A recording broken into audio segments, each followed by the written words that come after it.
எண்ணங்கள் நம் வாழ்க்கையை மாற்றும். Thoughts can change our life. நீங்க ஒரு புது முயற்சி எடுத்து வைக்க போறீங்க. அத ஸ்டார்ட் பண்ணும்போது உங்களுக்கு ஒரு சின்ன தயக்கம். நம்மனால ஜெயிக்க முடியுமா? பண்ண முடியுமான்னு சொல்லி ஒரு சின்ன தயக்கம் வருது.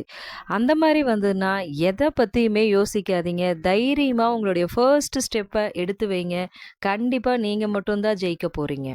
நம்ம ஹேப்பியா ஒரு விஷயத்த தொடங்கும்போது, கண்டிப்பா அந்த செயலும் கண்டிப்பா சக்சஸ் ஆகும். நம்ம இப்ப வாழ்ந்துட்டு இருக்க லைஃப் ஹேப்பியா இருக்கணும்னா, நம்ம மட்டும் தான் அத தீர்மானிக்க முடியும். அவங்கனால, இவங்கனால என் லைஃப் இப்படி ஆயிருச்சுன்னு சொல்லி சொல்றதுக்கு யாருக்குமே ரைட்ஸ் கிடையாது. நம்ம லைஃப்‌க்கு நம்ம தான் பொறுப்பெடுத்துக்கணும். ஸோ, இன்னைக்கு இந்த நிமிஷம் நீங்க முடிவெடுங்க.